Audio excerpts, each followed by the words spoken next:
Alors Pierre-Laurent, bonjour. Certains ont parlé un peu à tort et à travers de comparaison avec l'esprit de Munich à propos de la guerre en Syrie. D'autres qu'on a moins entendus, type certains écologistes, ont eux usé de la référence historique avec Guernica, disant que quand une guerre civile tombe dans le massacre et tombe dans l'horreur, il y a besoin d'intervenir pour stopper ce massacre. Est-ce que ces références-là qui parlent au premier des communistes que vous êtes, comment vous y répondez quand une ligne rouge a été franchie, comme celle de l'utilisation des armes chimiques, comment sa conscience antimilitariste et de règlement international peut s'adapter avec l'urgence de l'horreur? Bon, d'une part, je pense que l'utilisation de ces comparaisons internationales et historiques ne permet pas, je crois, d'appréhender la situation actuelle en Syrie. Bon, de mon point de vue, la ligne rouge en Syrie, elle est malheureusement franchie depuis 2 ans de manière systématique par Bachar el-Assad d'abord, qui, quand il y a eu la révolte du peuple syrien dans la foulée de la révolution arabe, quand 2 millions de Syriens sont descendus dans la rue en mars 2011, Bachar el-Assad a choisi la répression. Et très vite, il a engagé l'armée et choisi l'internationalisation du conflit. Et le problème, c'est que face à ça, effectivement, les puissances qui intervenaient dans le conflit, parce qu'à ce moment-là, l'opposition démocratique syrienne ne demandait ni militarisation, ni intervention extérieure, ni armement, eh bien les puissances extérieures qui jouxtaient la Syrie ont, elles, choisi d'entrer dans la logique d'escalade militaire en pensant qu'elles tireraient leur épingle du jeu dans cette situation. Et moi, le bilan que je tire, et on sait, il y a eu un rapport remis à l'ONU en juin qui montre que les crimes de guerre et les crimes contre l'humanité ont commencé bien avant l'utilisation des armes chimiques. Parce qu'il y a eu des égorgements massifs, il y a eu des viols importants, il y a eu des exécutions sommaires. Donc les crimes contre l'humanité, les crimes de guerre, malheureusement, depuis 2 ans, sont légion, principalement de la part du régime, mais aussi, on le sait maintenant, de la part d'une partie des groupes djihadistes qui sont engagés sur le terrain et qui ne sont pas principalement syriens, mais très souvent constitués de gens venus de la région pour mener le djihad financé par l'Arabie Saoudite, le Qatar, voire la Turquie. Donc on a encouragé en fait cette logique militaire et la diplomatie française a été marquée par ça. Il faut se rappeler qu'au début du conflit syrien, la diplomatie française, c'est Sarkozy à l'époque et Juppé, et qu'ils ont dans la tête le modèle d'intervention libyen. Et ils essayent de reproduire la même chose alors que c'est totalement impossible et hors de portée.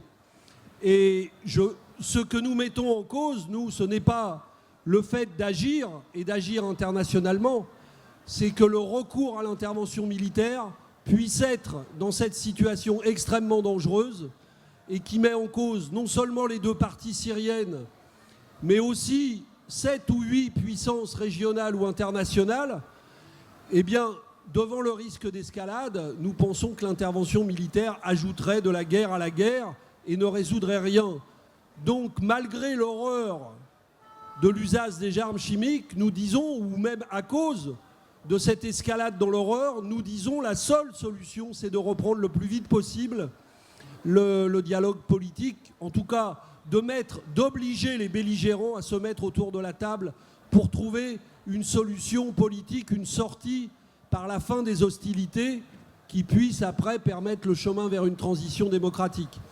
Et si on n'y parvient pas, eh bien effectivement on aura à nouveau l'escalade dans l'horreur. Oui. Et une autre question, d'un point de vue plus national et parlementaire, il faut parler plus fort, oui, pardon. Le micro plus près collé au menton. On a assisté à une captation du débat démocratique et du débat parlementaire au profit du seul président. Ça veut dire que si aujourd'hui on devait utiliser la bombe nucléaire, ça serait le seul président Hollande qui pourrait appuyer. Visiblement, ça n'a pas l'air d'avoir dérangé beaucoup sa majorité. quelles sont les nécessités assez urgentes, vu la situation, pour que le Parlement ait davantage de pouvoir? Est-ce que vous entendez faire bouger cette situation actuelle où le Parlement est finalement, en vertu de la Constitution de la Ve République, spectateur de la décision d'un seul homme pour déclencher une guerre? Moi, je l'ai redit tout à l'heure cet après-midi et je continuerai à le dire demain sur la scène centrale. Et puisque Hollande va parler à la télévision demain soir, nous refusons qu'il y ait le moindre engagement ou décision d'engagement de la France sans un vote du Parlement. Et à travers cette histoire de la Syrie, et là-dessus, soit dit entre nous, on a entendu des arguments invraisemblables. Par exemple, à l'émission où j'étais à Montcroisé, je ne sais plus qui m'a dit « Oui, mais si on fait voter le Parlement, vous allez voter contre. » Ben oui. C'était Yves Calvi. C'est effectivement... Le Parlement est constitué de gens qui ne sont pas obligés d'entériner toute décision qu'il aurait proposée. C'est le principe même de la démocratie. Donc le fait que la perspective existe, qu'une volonté présidentielle soit mise en échec par le Parlement ne devrait pas effrayer des gens qui se réclament de la démocratie. Mais cette affaire-là, elle met le doigt sur une question que, quelque part, vous suggérez. C'est l'archaïsme maintenant très profond des institutions de la Ve République. Et ces institutions, d'abord parce qu'effectivement, ça ne peut pas être la décision d'un seul homme. Et soit dit entre nous, Hollande ne la prend pas seul, en vérité. Mais ça veut dire que ceux qui l'aident à prendre sa décision sont des experts, sont des chefs de l'armée, sont un conseil de défense qui a échappé à tout... Il y a des ministres dedans, mais où se trouvent autour de la table des gens qui sont hors de portée du contrôle démocratique. Donc ça, déjà, c'est invraisemblable. Mais j'ajoute une chose, parce que je dis que c'est maintenant des institutions archaïques. Dans le monde tel qu'il est devenu aujourd'hui, un monde extrêmement complexe, un monde où il faut choisir la voie politique plutôt que la voie militaire, à cause souvent de la complexité des enjeux et du fait qu'il y a derrière les enjeux de sécurité des enjeux qui sont des rapports de domination, pas seulement militaires, mais politiques, économiques, des différents régimes. Eh bien, on devrait au contraire renforcer les lieux de décision démocratique pour essayer de prendre des décisions intelligentes, partagées, construites collectivement, et continuer à nous expliquer qu'une décision aussi difficile peut être prise par un seul homme est une aberration, de mon point de vue, totale. Et à tel point que François Hollande s'est fait prendre lui-même au jeu de ces institutions, puisque Cameron, parce qu'il était sûr de lui, est allé devant le Parlement et s'est fait battre. Et Obama, devant la complexité de la situation et probablement devant sa propre hésitation à intervenir compte tenu des conséquences, a lui choisi d'aller devant le Congrès. Et on se trouve devant ce truc incroyable que c'est la France de gauche, la France en tout cas présidée par un socialiste, qui refuse un vote démocratique du Parlement. Donc non seulement il faut un vote du Parlement sur cette décision, mais cet épisode devrait inciter l'ensemble des Français à demander avec nous un changement très profond des institutions pour aller vers ce que nous appelons une 6e République.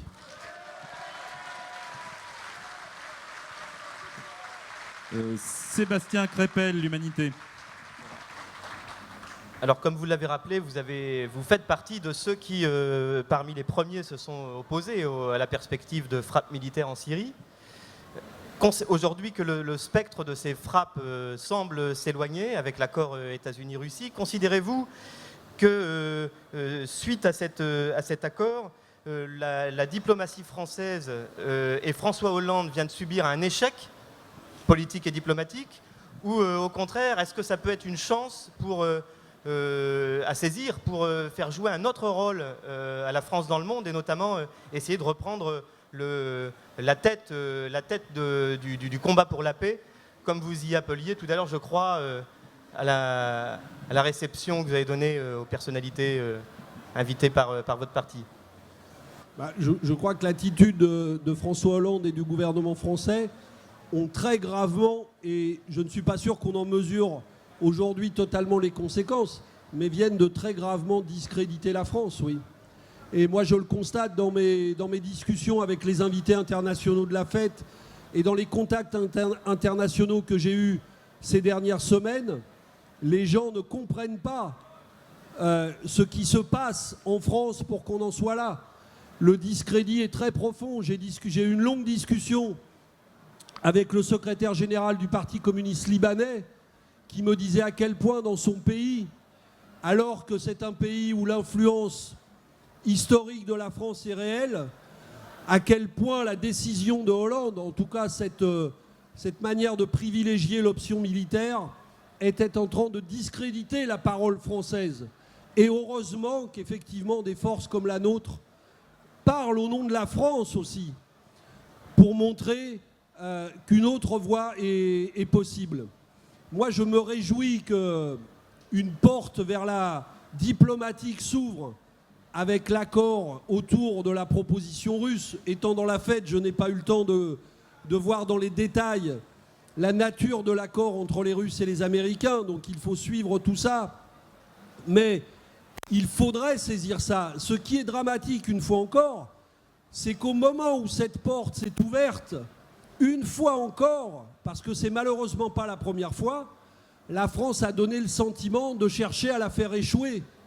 Parce que la proposition de résolution dont a parlé Laurent Fabius, elle était construite pour empêcher son vote. Et ça a été remarqué par beaucoup d'observateurs. Donc au lieu de donner du crédit à la proposition russe et à la porte qui s'ouvrait, on a cherché à torpiller cette proposition pour à nouveau faire revenir par la fenêtre l'option militaire. Et c'est ce qu'on a déjà fait après la signature de ce qu'on appelle l'accord Genève 1, que pourtant la France avait signé, mais dès le lendemain, nous avons fait de la surenchère au lieu d'aider à ce que cette proposition voie le jour. Et il faut le dire, dans cette affaire, bien qu'ils disent « nous voulons une solution politique » dans chacune de leurs interventions, moi j'affirme que François Hollande et Laurent Fabius ont malheureusement privilégié jusqu'au bout, en tout cas jusqu'à hier soir, l'option militaire sur l'option politique et diplomatique. Et aujourd'hui, effectivement, la France est prise à revers par l'évolution internationale. La France ne comprend pas que le monde vient de changer, qu'il a changé en profondeur. Quand vous avez une réunion du G20 aujourd'hui et que la France et les États-Unis réunis, le G20, ce n'est pas l'enceinte la plus démocratique de la Terre. Mais quand vous avez une réunion du G20 et que la France et les États-Unis, tous les deux membres permanents du Conseil de sécurité, avec le rôle que jouent les États-Unis, et que ces deux pays ne sont pas capables de réunir plus de la moitié de ceux qui se réunissent au G20 sur un texte qui ne dit même pas intervention militaire, qui dit réponse internationale forte, parce que pour rallier la Grande-Bretagne, l'Italie, il a fallu dire ça, eh bien ça prouve, et que les Brésiliens, l'Afrique du Sud et beaucoup d'autres refusent de signer ça, ça veut dire que la France officielle, c'était le cas au moment de Sarkozy, et c'est toujours le cas pour le moment, ne comprend rien à ce qui a changé dans le monde. L'hégémonie du monde occidental, c'est terminé. Il faut penser le monde dans sa diversité, et ça oblige à voir les choses autrement. Et parce que ça rend aussi le monde plus compliqué, eh bien c'est une raison supplémentaire pour jouer la carte diplomatique et politique en toutes circonstances, et non pas la carte militaire. Parce que la carte militaire dans ce monde-là, à cause de ces incertitudes, devient justement de plus en plus dangereuse. Parce qu'elle est entre les mains de forces diversifiées qui peuvent les utiliser n'importe comment, comme on les voit avec les armes chimiques en Syrie. Donc arrêtons de jouer avec l'option militaire. C'est une option de plus en plus risquée dans le monde d'aujourd'hui, et il faut que la France changent totalement de pied et effectivement redeviennent une force qui joue de sa parole indépendante pour construire de nouvelles relations internationales. Sophie de Ravinel, Le Figaro. J'ai bien entendu ce que vous disiez tout à l'heure dans votre discours aux autorités politiques un peu plus loin. Vous indiquiez que l'héritier de Jean Jaurès, François Hollande, avait changé son discours depuis 2003, puisqu'en 2003, il dénonçait l'engagement en Irak très clairement. Et aujourd'hui, votre voix semble avoir porté. Je crois qu'il y avait même dans l'Humanité le texte du pape François sur la Syrie, ce qui était quand même assez étonnant pour les nouvelles générations au moins de voir ça. En même temps, est-ce que vous avez le sentiment que votre discours a porté au sein du PS? Et est-ce que vous avez eu des retours de responsables du Parti socialiste qui vous auraient remercié de cet engagement particulier du Parti communiste? Oui, je crois que le discours qui a été le nôtre depuis le premier jour, puisque je rappelle que j'ai écrit à François Hollande au nom du Parti communiste dans les heures où cette éventualité d'intervention militaire a été évoquée. Et dans cette lettre, nous prononcions contre l'intervention militaire, nous demandions la convocation du Parlement et le vote du Parlement, c'était le 27 août dernier. Et je crois qu'effectivement, dès le début, nos arguments ont porté, y compris au sein du Parti socialiste, effectivement, à tel point que lors de la discussion parlementaire, Laurent Fabius a fait un discours, je parle du Sénat, puisque moi j'étais au Sénat, il y a eu le débat où intervenait André Chassaigne à l'Assemblée nationale avec Jean-Marc Ayrault. Mais ça s'est passé à peu près de la même manière. Laurent Fabius a fait une intervention très courte, d'à peine 20 minutes, pour introduire le débat, avec un seul argument. Un seul argument, on ne peut pas ne rien faire face à l'usage des armes chimiques, donc il faut intervenir militairement. Il a été obligé de faire une réponse à l'issue du débat de plus de 45 minutes, le double de son intervention liminaire, et de répondre point par point aux arguments que nous avions avancés. Et on sentait dans sa réponse la difficulté à argumenter sur plusieurs de ces points. Par exemple, qu'est-ce qui se passe puisque vous dites on va intervenir, mais ce n'est pas pour chasser Bachar el-Assad. On va intervenir de manière ciblée. On lui disait, et si Bachar el-Assad se retourne contre une partie de sa population et la massacre, vous faites quoi? D'autant que Laurent Fabius disait, mais nous ne voulons pas nous engager dans la guerre. Ce sera des frappes ciblées et limitées. Donc cette argumentation ne tenait pas. Et moi, j'ai vu dans les rangs du Parti socialiste des gens ébranlés par cette situation. Et nous retrouvons cette situation sur la guerre, sur d'autres questions. Malheureusement, pour le moment, et très souvent, la discipline de parti finit par l'emporter jusqu'à aujourd'hui. Mais je pense que ces lézardes qui s'accumulent, un jour ou l'autre, vont ouvrir des brèches. Et le combat que nous menons, il va porter ses fruits très au-delà de ceux qui soutiennent le front de gauche, dans l'ensemble de la gauche.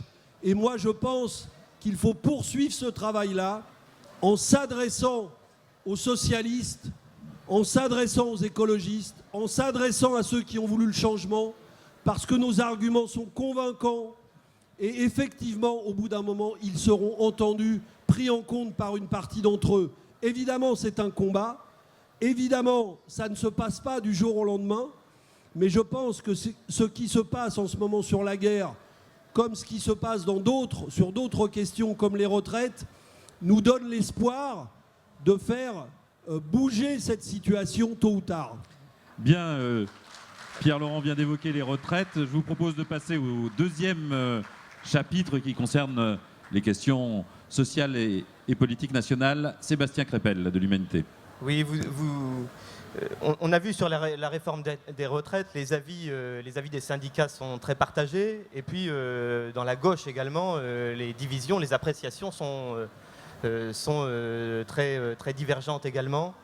Si le projet de réforme des retraites n'est pas retiré comme il est le plus vraisemblable, pensez-vous pouvoir gagner des inflexions significatives dans le débat au Parlement qui va s'ouvrir ce qui nécessiterait de trouver aujourd'hui une majorité autour de vos contre-propositions qui, à l'heure où l'on parle, là, n'existe pas.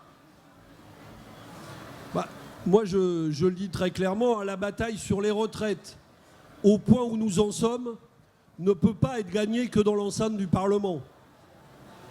Donc le 10 septembre ne peut être entendu que c'est une première journée d'action, mais moi je le dis très clairement, où il y a une mobilisation dans le pays importante, où nos seules forces parlementaires ne permettront pas d'inverser la donne. Nous allons mener cette bataille. Mais par contre, si cette bataille s'appuie sur une mobilisation grandissante dans le pays, alors là, des choses deviendront possibles. Et tout à l'heure, dans le discours que j'ai prononcé, j'ai dit une chose. Parce qu'à nouveau, sur les retraites, comme sur le budget, l'argument est toujours le même. Le verrou est toujours le même. Il n'y a pas d'argent pour financer les retraites. Eh bien moi, j'ai proposé que nous lancions une campagne nationale de vérité sur le coût du capital. Combien coûte le capital à la société française ? Et on verra si on mène cette bataille que des vérités éclateront et rendront possible un autre débat. Parce que cette résignation face à la finance et face au capital, elle est intégrée aussi dans une partie de la gauche et il faut mener ce combat-là. Donc, moi je pense que si nous amplifions la bataille actuelle, mais pas seulement manifester, donner davantage d'explications, faire davantage de démonstrations, montrer que d'autres propositions sont possibles, eh bien les choses pourront évoluer. Et j'ajoute une dernière chose. Il y aura un volet du débat parlementaire qui va être très important. Le projet gouvernemental, pour faire passer la pilule des 43 années de cotisation que nous contestons, a ouvert 3 nouveaux chantiers qui n'avaient jamais été ouverts par une loi jusqu'ici, sur la pénibilité, la prise en compte de la pénibilité, sur la réduction des inégalités de retraite entre femmes et hommes, et sur la prise en compte des années d'études pour les jeunes.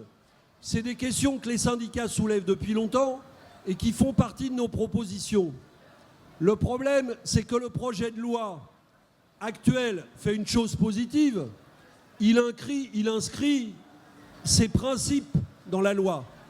Mais il ne va pas plus loin. Les dispositions concrètes font défaut dans le projet de loi. Eh bien moi, je pense qu'il faut mener une très grande bataille dans le pays. Et que là, nous pouvons mener une très grande bataille parlementaire pour dire transformons ces 3 choses en dispositions législatives contraignantes. Par exemple,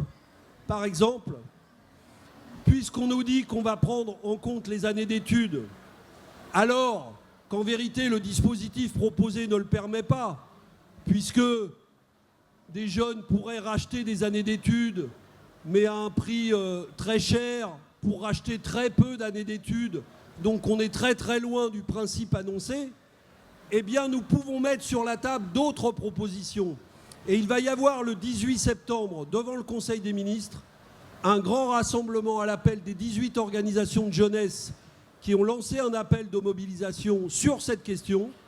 Cet appel est soutenu par les grandes organisations syndicales qui ont appelé au 10 septembre. Et moi, je pense que si nous déclenchons dans le pays, sur la pénibilité, sur l'inégalité femmes-hommes et sur les jeunes, une bataille sur des propositions précises, eh bien, il deviendra extrêmement compliqué à des parlementaires socialistes de ne pas les voter. Parce que là, il ne suffira pas de dire on est d'accord avec le principe. Il faudra dire par son vote, nous ne voulons pas inscrire des dispositions législatives qui consacrent ce principe. Donc, c'est un point qu'il faut prendre au sérieux. Et il y a une bataille qui peut être gagnée et qui peut faire levier pour faire évoluer le projet de loi. Ce n'est pas la seule entrée. Il faut mener la bataille sur le financement contre les 43 années. Mais sur ces questions-là, il y a une opportunité de bataille qu'il faut saisir, à mon avis, avec beaucoup de sérieux, avec les organisations syndicales, avec les organisations politiques et en lien avec les parlementaires du Front de gauche. Sophie de Ravinel, Le Figaro. On a vu sur les retraites, au moins dans la rue, une mobilisation qui n'était sans doute pas à la hauteur de ce que vous espériez, de ce que vous attendiez. Et on sent une situation sociale extrêmement tendue, comme en témoigne cette affaire du bijoutier de Nice qui agite tous les esprits en ce moment, en particulier sur le thème de l'insécurité, qui sera un grand thème des municipales dont nous parlerons après. Est-ce que vous pouvez nous dire un peu quelle est votre position sur cette histoire du bijoutier qui se fait le porte-parole un peu de cette insécurité et de tout ce mouvement autour de lui, et en particulier repris ce week-end par le Front National? Je vais répondre à la question juste avant. Disons que la journée du 10 septembre est une journée qui est une journée d'un très haut niveau de mobilisation quand on fait le pari de faire une journée dès le 10 septembre. Mais ce qui est certain dans notre esprit, et je crois que c'est la même chose dans les organisations syndicales, j'ai eu un échange dans la fête hier soir avec Thierry Lepont, le secrétaire général de la CGT. Eh bien, évidemment, il faut aller beaucoup plus loin en termes de mobilisation, je viens de le dire, pour être en mesure de faire bouger les choses. Mais sur le bijoutier de Nice, je pense que, évidemment, on sait qu'il y a une situation insupportable fait un certain nombre de professions. Les bijoutiers, c'est vrai aussi de commerçants qui tiennent des dépôts de tabac, tout ça, qui sont ciblés par des attaques souvent violentes, pour des butins des fois importants, mais même parfois pour des butins assez maigres. Et il y a quelque chose de parfaitement insupportable à ça. Mais en revanche, moi je veux le dire très nettement, il est hors de question pour nous de légitimer en quoi que ce soit des actes d'autodéfense ou présentés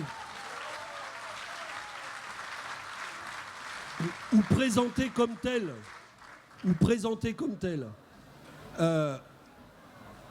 Un des problèmes, c'est qu'effectivement des armes circulent, mais est-ce qu'on va faire comme aux États-Unis, rentrer dans un engrenage où tout le monde va être armé et tout le monde va se tirer dessus pour régler les problèmes? On voit très bien à quoi ça conduit aux États-Unis, et le débat là-bas est maintenant inverse, même si Obama n'y parvient pas. C'est est-ce qu'il ne faut pas légiférer et revenir en arrière dans ce système qui laisse à la portée de n'importe qui l'usage des armes? Donc moi, je suis résolument hostile à cette évolution. Et je pense que la question qui se pose en cette matière, comme en beaucoup d'autres, c'est comment on reconstruit une sécurité publique, comment on reconstruit des missions de police de proximité qui sont susceptibles d'assurer effectivement la tranquillité à laquelle tous les Français ont droit, à laquelle tous les artisans, les commerçants, tous ceux qui travaillent dans notre pays ont droit. Donc, évidemment, nous ne pouvons pas accepter l'entreprise de légitimation qu'on voit se développer actuellement et qui vise à dire, finalement, l'usage d'une arme dans ces conditions, telle qu'elle a été utilisée, même si les circonstances font débat et que la justice va devoir éclairer ça, serait du coup justifié. Nous refusons cette logique et nous voulons ouvrir un vrai débat sur les questions de sécurité publique. Stéphane Aliès, Mediapart. En guise de transition vers le troisième sujet, qui est le Front de gauche et la question et les débats internes du Front de gauche, pour quand même revenir un tout petit peu sur les retraites et articuler les deux. Comment est-ce possible, comment on se débrouille dans sa tête quand on manifeste contre le gouvernement et en même temps quand on va appeler à voter pour un parti avec qui on va faire liste commune de ce même gouvernement? Mais quelle est notre préoccupation en toutes circonstances? Elle est toujours la même. Il faut créer les conditions de rassembler le maximum de forces, le maximum d'électeurs, le maximum de salariés sur des objectifs de progrès social. Et cette volonté de rassemblement, elle n'est pas chez nous une volonté de témoignage. Notre objectif en toutes circonstances, ce n'est pas de rassembler un peu de monde, c'est d'essayer à chaque fois d'en rassembler le plus largement possible et si possible majoritairement pour gagner sur cet objectif de progrès social. Pour le faire, nous prenons les problèmes tels qu'ils se présentent. Quand le gouvernement présente une réforme des retraites qui n'est pas conforme à ce que souhaite la majorité de ceux qui l'ont élu, eh bien nous disons à ces gens, nous n'acceptons pas cette réforme, il faut se mobiliser, et je viens de le dire, votre mobilisation est indispensable. Et nous émettons un vote qui tient compte de cet objectif. Et il n'est pas question pour nous d'avaliser la réforme des retraites dans son équilibre actuel, même si, comme je viens de le dire, nous allons nous battre pour faire progresser les droits qui sont annoncés sur certains points dans la bataille législative et sénatoriale. Eh bien, en matière municipale, et donc notre opposition à tout ce qui ne va pas dans la politique gouvernementale, elle est nette, elle est claire, nous la développons. Quand on est dans le débat municipal, eh bien nous posons exactement la même question. Est-ce que c'est possible de créer les conditions que dans une commune, la majorité municipale qui va être élue, parce que je le rappelle, quel que soit ce que nous on décide, il y aura dans 6 mois des majorités municipales qui seront élues dans les 36 000 communes de France. Donc notre objectif, on ne peut pas être indifférent à cette question. Donc notre objectif, c'est est-ce qu'il va y avoir parmi ces majorités municipales des majorités qui vont porter des objectifs de progrès social, par exemple, qui vont dire dans notre commune, nous allons construire plus de logements sociaux accessibles à ceux qui n'ont pas de logement. Nous allons faire davantage de dépenses publiques pour les transports publics. Nous allons améliorer le coût d'accès pour les plus démunis aux cantines scolaires, etc., etc. Eh bien, nous pensons qu'il est possible de rassembler des majorités municipales qui vont avec des gens et des forces qui vont très au-delà de celles du Front de gauche. Et c'est d'ailleurs ce qui existe déjà aujourd'hui, puisque je le rappelle toujours, mais ce qu'on appelle les municipalités communistes, les 32 villes, 37 villes de plus de 20 000 habitants que nous dirigeons, les 800 maires, aucun n'est un maire qui est à la tête d'une majorité communiste, ni même une majorité du Front de gauche. Tous ces maires sont à la tête d'une majorité de gauche, sans aucune exception. Donc il est possible de rassembler des majorités. Et il est même possible, de mon point de vue, dans des majorités que nous ne dirigeons pas, d'imposer des objectifs de progrès social dans des villes en contradiction avec les orientations nationales. Et moi, c'est là que nous avons un débat dans le Front de gauche, effectivement. Moi, je dis, puisque nous voulons mener la bataille nationale pour changer le rapport de force national, pourquoi se priver de le changer dès maintenant, sans avoir encore changé le rapport des forces nationales dans le maximum de communes en faveur d'objectifs de progrès social? À chaque fois que nous parviendrons à le faire, nous serons plus forts pour mener la bataille nationale. Et si on me dit non, il faut d'abord, il y a un seul objectif, il faut changer le rapport de force nationale et ensuite on s'occupera du reste, eh bien moi je dis que c'est un objectif qui n'est pas réaliste et de surcroît qui ne nous fera pas avancer mais qui peut même nous faire reculer.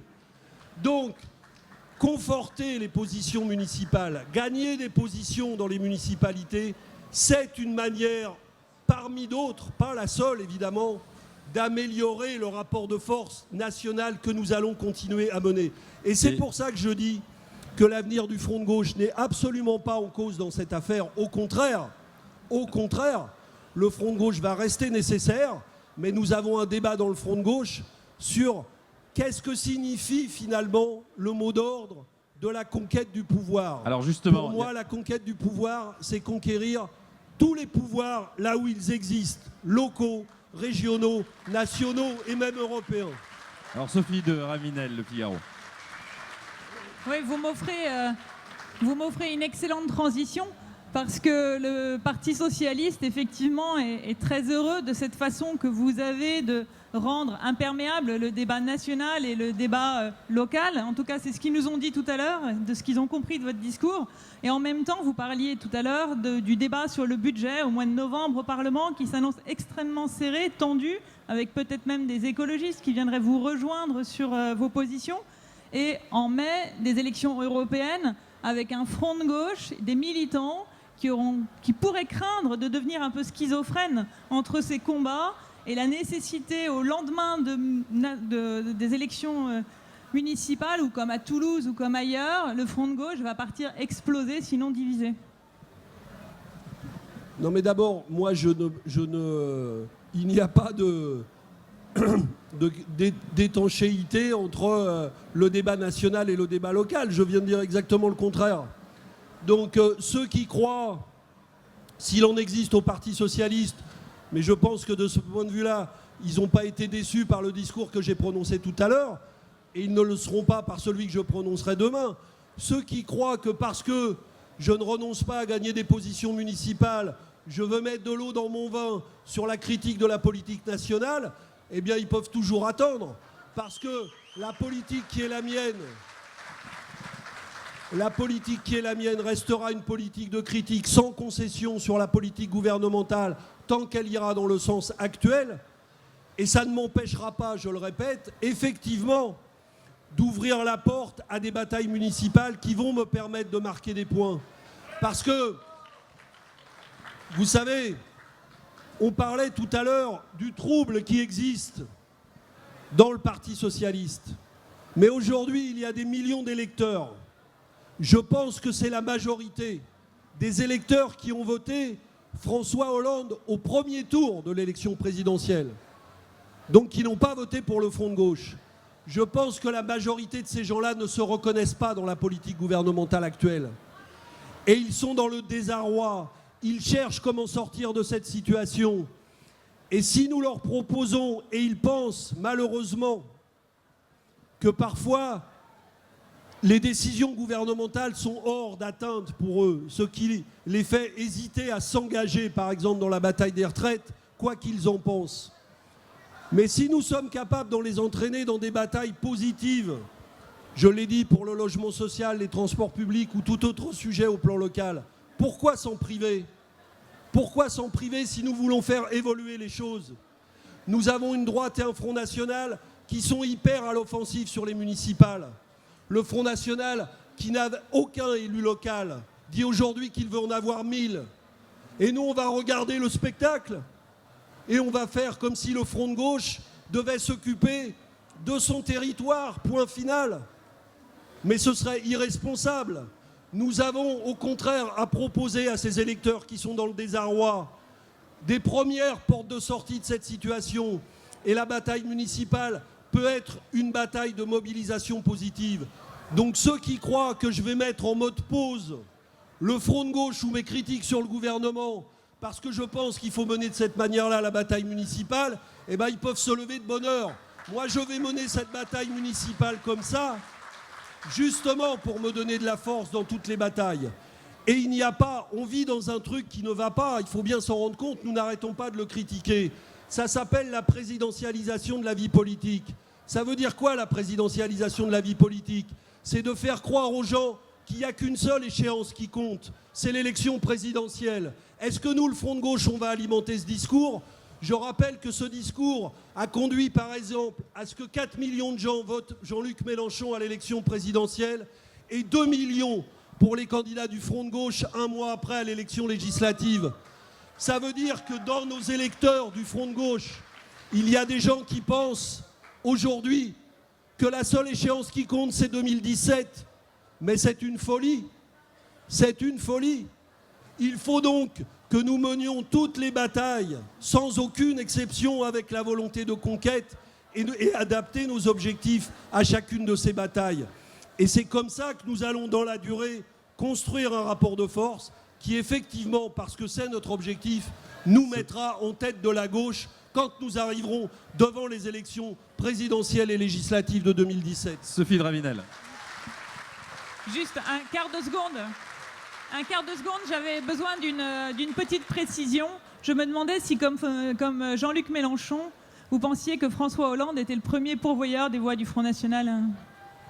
Mais je pense que la politique du gouvernement actuel, cette politique de renoncement, cette politique qui explique à des gens qui ont tourné la page Sarkozy pour retrouver la voie du progrès social, qui leur explique tous les matins que non, finalement, rien n'est possible, que non, finalement, il n'y a pas d'argent à aller chercher du côté des entreprises.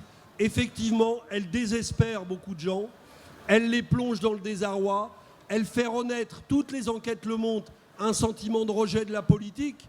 Et c'est sur ce rejet, sur ce désespoir, sur cette situation que le Front National tente de prospérer. Et la seule manière de contrarier ça, et c'est possible, c'est de recréer des batailles d'espoir à gauche.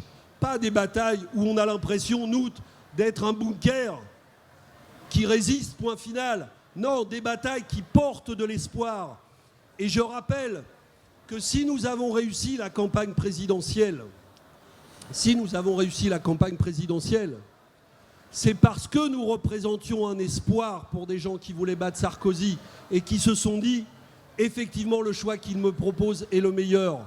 Donc c'est toujours en créant de l'espoir et de la dynamique qu'on va plus loin, qu'on progresse, qu'on gagne des gens, qu'on les éveille à la conscience qu'ensemble, il est possible de faire quelque chose. La résistance est une de nos grandes qualités, mais dans cette situation, elle doit être absolument conjuguée à la volonté d'ouvrir des fenêtres d'espoir. Sinon, et toute la situation européenne le montre, malgré ce que nous ferons, il y a un risque réel de progression d'une vague brune qui s'appuie sur ce désespoir. Donc nous devons incarner le front de gauche. Et pour moi, c'est extrêmement important dans les échéances qui viennent. Nous devons incarner l'espoir de gains possibles. Les gens sont dans l'urgence sociale et ils ne peuvent pas s'en remettre seulement à des échéances qui arriveront dans 3 ou dans 4 ans. Il y a des choses qui se jouent maintenant pour eux. Et ils savent que ce qui se joue dans leur commune aura des conséquences concrètes pour eux immédiates. On ne peut pas les laisser seuls face à cette question. Sébastien Crépel, l'Humanité. Alors vous dites que les élections municipales ne vous empêcheront pas de continuer à mener des campagnes nationales. Et d'ailleurs, vous avez proposé tout à l'heure une campagne sur la vérité sur le coût du capital en lançant que de votre point de vue, la France peut le changement.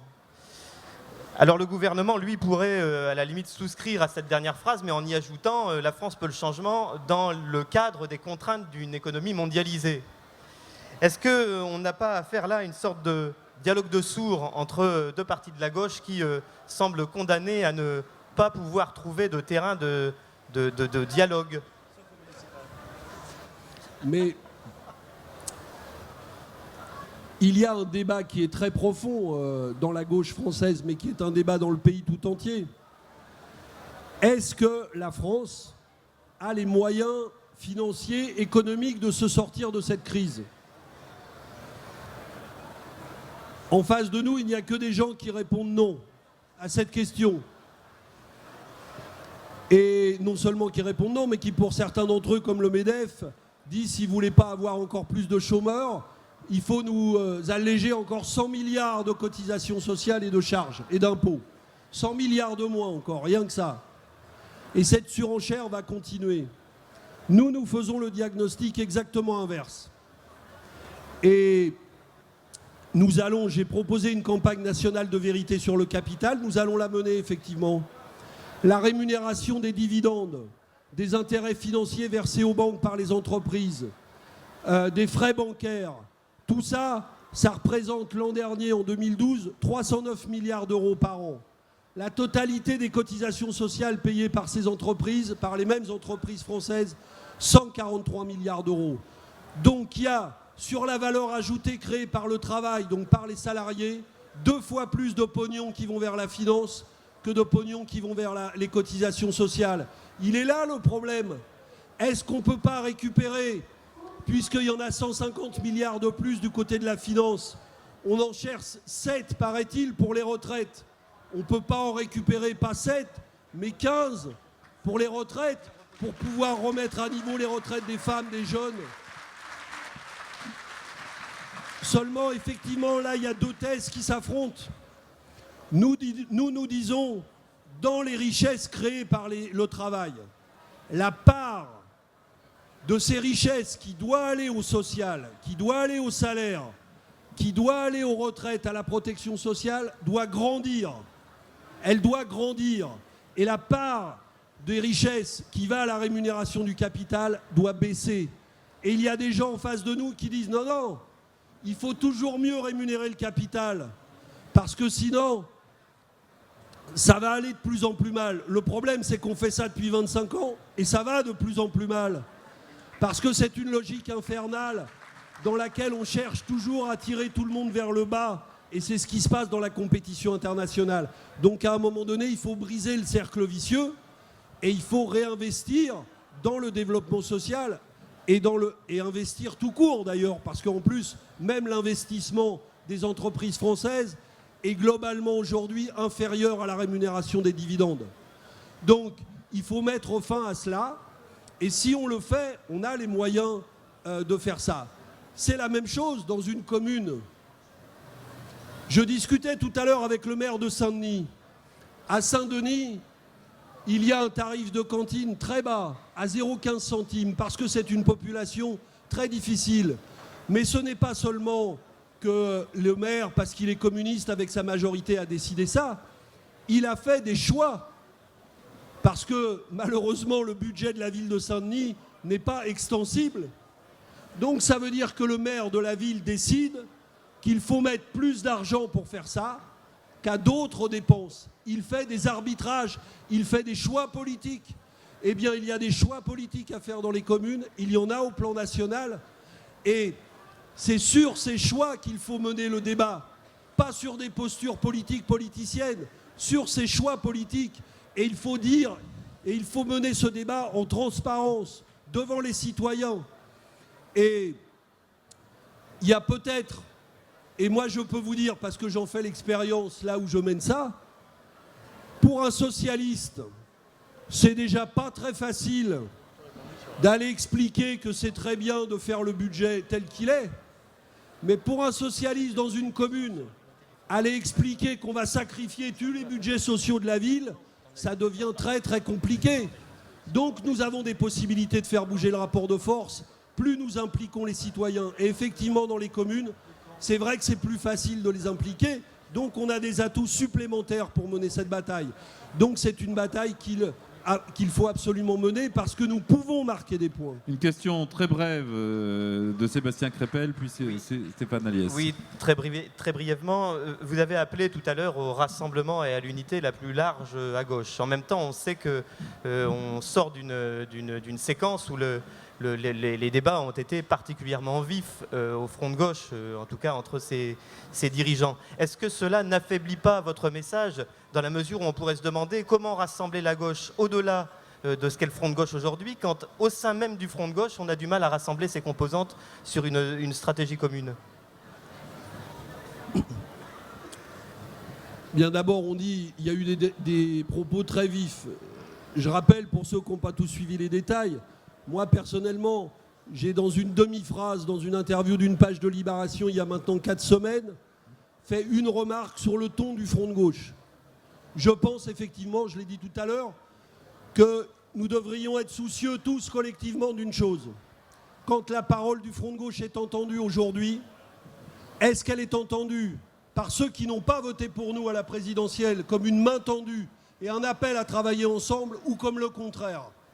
Moi, je pense qu'on devrait tous se poser la question. Elle ne se pose pas qu'à Jean-Luc Mélenchon et à Pierre Laurent, mais à chaque militant du front de gauche. Parce que la phase nouvelle dans laquelle nous sommes, c'est qu'il faut gagner ces gens-là à travailler avec nous si nous voulons changer le rapport de force. Nous ne pouvons pas camper sur la ligne de crête que nous avons atteinte au présidentiel. Il faut qu'on passe par-dessus la colline et qu'on aille beaucoup plus loin. Donc ça veut dire qu'il faut parler à des gens qu'on n'avait pas encore convaincus à l'époque. Eh bien, toutes nos paroles doivent être entendues comme une main tendue, comme une main tendue à ces gens-là. Je fais une remarque, c'est pas très loyal parce que c'est pas forcément les mêmes qui étaient dans la salle. J'ai entendu tout à l'heure des gens qui protestaient contre Emmanuel Morel, dirigeant de Maintenant la gauche, un courant de la gauche du PS qui était au débat sur les retraites. Je vous le dis en toute amitié, ce n'est pas très rusé de notre part, parce qu'il se trouve qu'Emmanuel Morel, sur la question des retraites et sur d'autres choses, partage exactement les mêmes constats que nous. Donc si nous ne sommes pas capables de parler avec Emmanuel Morel, que j'avais invité et qui est venu aux assises citoyennes que nous avons fait à Montreuil, mais avec qui nous allons parler pour élargir le front de gauche et pour aller plus loin. Donc, moi, je pense que nous devons nous poser cette question. Mais évidemment, moi, j'en ai fait absolument pas de cela une question polémique, encore moins un débat entre Jean-Luc et moi. Je me fous royalement, et ceux qui me connaissent le savent, je me fous royalement de la guerre des égos. Ça n'est pas mon problème. J'ai toujours dit, et je le pense profondément, le Front de gauche est une affaire collective. C'est votre affaire autant que la mienne. Donc le problème, c'est pas les chefs, les petites phrases de machin. Non seulement je m'en fous, mais je sais que ça fait du mal à la vie politique. Et j'essaye de me comporter en toutes circonstances pour ne pas alimenter ça. Donc il ne faut surtout pas tomber là-dedans. Mais il faut que collectivement, de manière responsable, en discutant entre militants du Front de gauche, nous affrontions ces problèmes nouveaux et qu'on en débatte tranquillement. Et il n'y a pas dans le Front de gauche les bons ou les méchants. Il y a des gens qui réfléchissent. Comment avancer ensemble? Comment franchir de nouveaux pas? Comment aller plus loin que ce que nous avons réussi à faire? Donc surtout pas de polémique entre nous, mais effectivement du débat politique. Parce que la politique, c'est sain, ça nous rend en général, quand on en fait bien, plus intelligents, tous ensemble.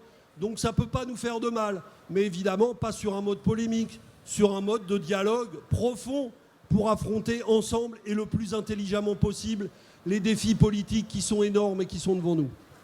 Stéphane Aliès, Mediapart.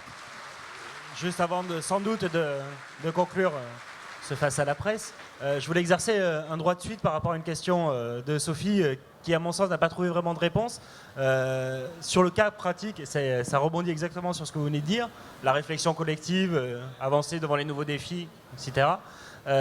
Concrètement, là, les municipales arrivent, il va y avoir dans certains endroits des listes, où le Front de gauche des endroits où le Front de gauche va être divisé en deux listes, donc des campagnes concurrentes au premier tour, 2 mois après une campagne ensemble aux européennes. Moi, je n'arrive pas à comprendre comment, en termes militants, ça peut fonctionner cette histoire. Eh bien moi, mon objectif, puisque vous dites qu'il va y avoir des villes où des listes avec des militants du Front de gauche vont être sur 2 listes différentes, eh bien moi, aujourd'hui, mon objectif, c'est qu'il y en ait le moins possible. Et je vais tout faire, même pour qu'il n'y en ait aucune, si c'est possible. Mais une fois que j'ai dit ça, ça ne veut pas dire que moi, pour éviter ce problème, je range mes bagages, je range mes idées, et puis je dis, je fais ce qu'on me demande de faire, et puis je la ferme. J'ai des choses à dire dans ce débat-là, avant qu'on prenne nos décisions. Et moi aussi, je m'adresse à tous les militants du Front de gauche, et je leur dis, écoutez les arguments qui sont les miens, et moi j'écoute les arguments qui me sont opposés, et dans les décisions que prendront les communistes, je leur demande de réfléchir à l'ensemble des éléments de la situation. Donc nous ne sommes pas aujourd'hui dans la situation où moi ou qui que ce soit doit acter le fait qu'il va y avoir cette situation. Tout ça peut bouger, les uns comme les autres peuvent bouger. Moi je dis depuis le début qu'il va falloir s'adapter à des situations différentes.